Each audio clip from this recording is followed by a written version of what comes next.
Hi అండి. ఈరోజు మన వీడియోలో హ్యాండ్ కటింగ్ చూద్దామండి. హ్యాండ్ కటింగ్ కోసం నేను చూపించిన విధంగా క్లాత్ని 4 మడతలుగా ఫోల్డ్ చేసుకోవాలి. తర్వాత 1 ఇంచ్ గ్యాప్ చూసి లైన్ డ్రా చేసుకోవాలండి. 1 ఇంచ్ దగ్గర మార్క్ చేసుకుని తర్వాత హ్యాండ్ పొడవు చూసుకోవాలండి. ఈ విధంగా హ్యాండ్ పొడవు కోసం మార్క్ చేసుకుని తర్వాత 1/2 ఇంచ్ ఎక్స్ట్రా ఖర్చు కోసం మార్క్ చేసుకోవాలి. తర్వాత హ్యాండ్ లూజ్ నేను ఆది బ్లౌజ్తోనే చూసుకుంటున్నానండి. ఎందుకంటే కస్టమర్ ఈ బ్లౌజ్ బాగుందండి మీరు కుట్టిందే అని చెప్పారు. అందుకని నేను మొత్తం కొలతలన్నీ హ్యాండ్ కొలతలన్నీ ఈ బ్లౌజ్ ప్రకారంగానే తీసుకుంటున్నాను. సంక డౌను సంక లూజు కూడా ఈ విధంగానే మార్క్ చేసుకున్నాను.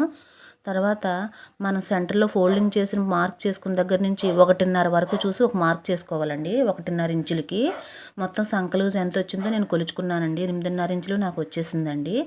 అలా ఈ విధంగా మార్క్ చేసుకుని హ్యాండ్స్ కటింగ్ చేసుకోవాలండి.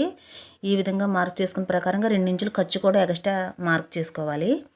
ఇలా చేసుకుని ఈ విధంగా కట్ చేసుకోవాలి. ఇలా కట్ చేసుకున్న తర్వాత సెంటర్లో 4 మడతల ఫోల్డింగ్ సెంటర్లో చిన్న టక్ పెట్టుకోవాలండి. మనకి సెంటర్ పాయింట్ అని తెలియడం కోసం సంక దగ్గర కూడా మనకి ఎంతవరకు అంతవరకు టక్ పెట్టుకుని వేస్ట్ క్లాత్ కట్ చేసుకోవాలి. ఇలా కట్ చేసుకున్న తర్వాత క్లాత్ని ఓపెన్ చేసుకోవాలండి.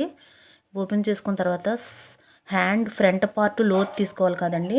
ఆ లోతు కోసం అని చెప్పి పైన సెంటర్ పాయింట్ దగ్గర నుంచి 1 ఇంచు వరకు కింద మార్క్ చేసుకోవాలి. 1 ఇంచు మాత్రమే ఇలా మార్క్ చేసుకున్న తర్వాత సంక పాయింట్ మనం మార్క్ చేసిన పాయింట్ కలిసేలాగా మధ్యలో ఇలా సెంటర్లో ఒక పాయింట్ తీసుకోవాలండి. 30 ఇంచు వరకు ఒక పాయింట్ చూసి మార్క్ చేసుకోవాలి. అలా ఈ మార్క్ కలిసేలాగా మనం ఫ్రంట్ పార్ట్ లోతుని ఈ విధంగా మార్క్ చేసుకోవాలి. ఈ విధంగా మార్క్ చేసుకున్న తర్వాత మనం ఇదే విధంగా కట్ చేసుకుని లోతు తీసుకోవాలండి. ఈ విధంగా ఇలా తీసుకోవడం వల్ల సంక లూజు ముడతలు ఏమీ రాకుండా పర్ఫెక్ట్గా వస్తుందండి.